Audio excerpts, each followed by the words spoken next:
નમસ્કાર મિત્રો, હું નિમેશ પટેલ। તાજેતરની અંદર આપણે જાણીએ છીએ કે ભારતના એક મહાન શિક્ષક, બિહારની પટનાની અંદર પોતાનું કોચિંગ ક્લાસીસ ચલાવતા એક શિક્ષક, જેને આપણે ખાન સર તરીકે ઓળખીએ છીએ, ખાન સર ઉપર મિત્રો અત્યારે ઘણા લોકો દ્વારા એવો હુમલો કરવામાં આવ્યો, એમના કોચિંગ પર હુમલો કરવામાં આવ્યો કે જેનાથી ખાન સર અત્યારે ખૂબ મુશ્કેલીમાં છે। સમજીએ ખાન સર પર અત્યારે જે કોર્ટ કેસ ચાલે છે તેના વિશે। સાથે જ અત્યારે ન્યૂઝ ચેનલ પર અંજના ઓમ કશ્યપ નામના જે રિપોર્ટર છે એના દ્વારા ટીચર્સ જે ઓનલાઈન ભણાવે છે એમના પર એક ટિપ્પણી કરવામાં આવી।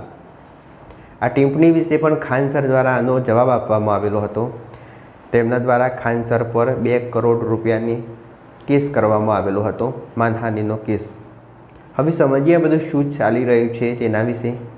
ખાન સર પર કોર્ટ કેસ કરવામાં આવ્યો તો આની પાછળનું અસલી કારણ શું છે, દરેક વિશે વિગતે સમજીએ।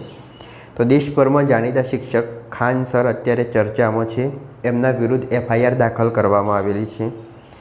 મહત્ત્વના પ્રશ્નો એ છે કે FIR શા માટે, ઘટના શું હતી, ફાયરિંગ કોણે કરી અને એમાં ખાન સરની શું ભૂમિકા હતી તેના વિશે। ઘણા લોકો એમ કહે છે કે ખાન સરના કહેવાથી ફાયરિંગ કરવામાં આવ્યું, જ્યારે એવું કહેવામાં આવે છે કે વિદ્યાર્થીઓ અને બોડીગાર્ડે પોતાના બચાવ માટે ફાયરિંગ કર્યું। સંપૂર્ણ આપણે સમજીએ આજના આ વિડીયોમાં। ઘટના ક્યાંથી શરૂ થઈ એના વિશે માહિતી મેળવીએ તો આ આખી ઘટના બિહારના પટના શહેરમાં આવેલા ખાન સરના કોચિંગ ઇન્સ્ટિટ્યૂટ સાથે જોડાયેલી છે।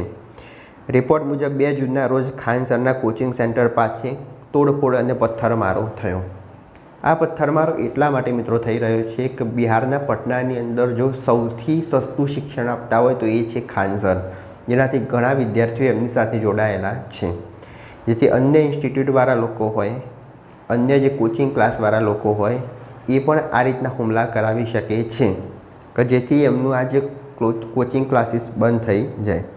એટલે કેટલાક લોકોએ દ્વારા ઇન્સ્ટિટ્યૂટને નુકસાન પહોંચાડવા માટે આરોપ લગાવ્યા। એના પછી પોલીસે ઘટનાની તપાસ શરૂ કરી।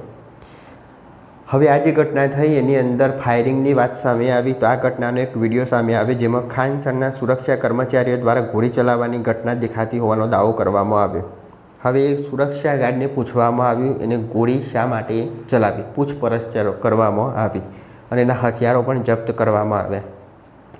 તો કેટલાક લોકોને એવું કહેવું છે કે ગાર્ડે એવો જવાબ આપેલો હતો કે ખાન સરના ઇશારા પર ગોળીબારી કરવામાં આવી। હવે ખાન સર વિરુદ્ધ જે FIR કરવામાં આવી તો FIRમાં શું છે તો પોલીસે ખાન સર અને અન્ય લોકો વિરુદ્ધ FIR નોંધાવી અને આ કેસમાં કાયદા હેઠળ કલમો અને અન્ય આરોપો લગાવવામાં આવ્યા હોવાના અહેવાલ છે। પોલીસનું કહેવું છે કે તપાસ દરમિયાન મળેલા પુરાવાના આધારે કાર્યવાહી કરવામાં આવી રહી છે અને અંતિમ નિર્ણય કોર્ટ દ્વારા લેવામાં આવશે। અત્યારે કોર્ટ દ્વારા એમને જામીન આપેલી છે એટલે મુક્ત છે, પણ કોર્ટની અંદર આ કેસ ચાલે છે। ખાન સરનું શું કહેવું છે એ જોઈએ તો ખાન સર તરફથી કહેવામાં આવ્યું છે કે સંસ્થાન પર હુમલો થયો હતો અને ગાર્ડે પોતાના સુરક્ષા માટે સાથે જ જે તેઓ વિદ્યાર્થીઓ અભ્યાસ કરે છે એમના સુરક્ષા માટે સુરક્ષાનું એક પગલાં રૂપે કાર્યવાહી કરી હતી અને આ જે આખી ઘટના છે એને ષડયંત્ર હોવાની આશંકા પણ વ્યક્ત કરી, પરંતુ પોલીસ તપાસ પૂર્ણ થયા પછી જ આખી હકીકત શું છે ખબર પડશે।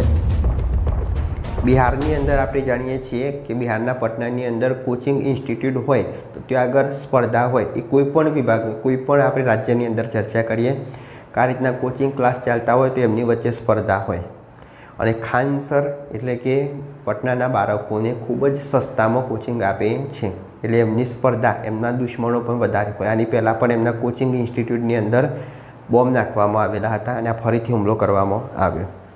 એટલે ઓછી ફી સાથે જ આપણે સમજીએ તો ખાન સર દ્વારા એક હોસ્પિટલની પણ શરૂઆત કરવામાં આવેલી છે કે જ્યાં આગળ મોટા મોટા ચાર્જ લેવામાં આવતા હતા એ બિલકુલ નિઃશુલ્ક પ્રમાણમાં કહી શકાય કે એવી સેવા આપવામાં આવે છે।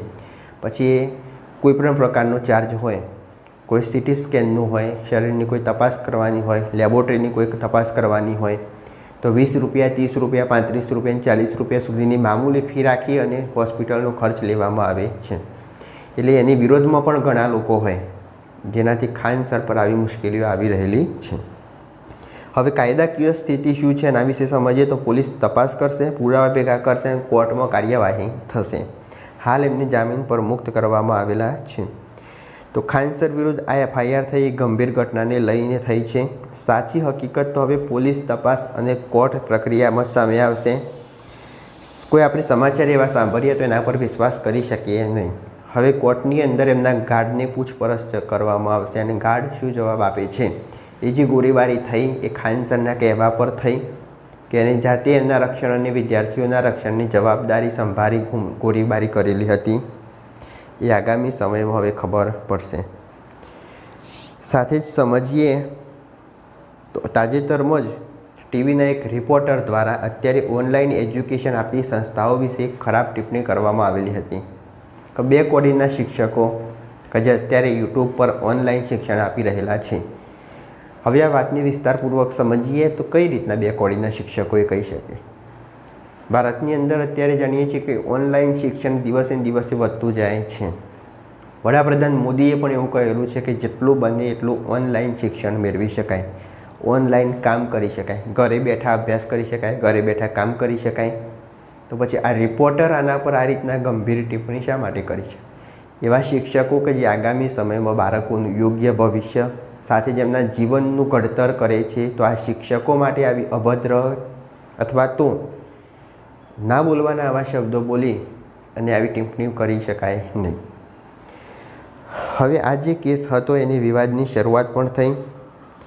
સમજીએ તો અંજના ઓમ કશ્યપ નામના આ જે રિપોર્ટર છે એમના દ્વારા આ ટિપ્પણી કરવામાં આવેલી હતી. ટીવી ટુડે નેટવર્ક દ્વારા દિલ્હી હાઈકોર્ટમાં માનહાનિનો કેસ હવે દાખલ કરવામાં આવ્યો ખાન સર વિરુદ્ધ. ખાન સરે એમના વળતા જવાબમાં કંઈક કહેલું હશે કે જેના દ્વારા આમની ખાન સર પર 2 કરોડના વળતરની માંગ કરેલી છે. અને આ કેસમાં ખાન સર ઉપરાંત કેટલાક અન્ય લોકો અને પ્લેટફોર્મ્સ પણ પક્ષકાર બનાવવામાં આવેલા છે.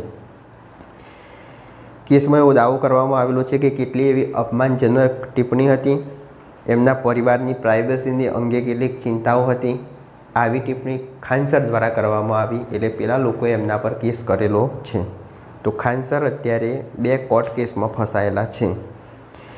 એક તો જે એમની કોચિંગ ઇન્સ્ટિટ્યૂટની અંદર હુમલો થયો એ, સાથે જ આ જે ટિપ્પણી કરવામાં આવી ઓનલાઈન ટીચર્સ વિશે એના વિરોધમાં એમને જે જવાબ આપ્યો એ કેસ કે જેના પર 2 કરોડનો માનહાનિનો કેસ કરવામાં આવેલો છે અથવા એક દાવો કરવામાં આવી રહેલો છે.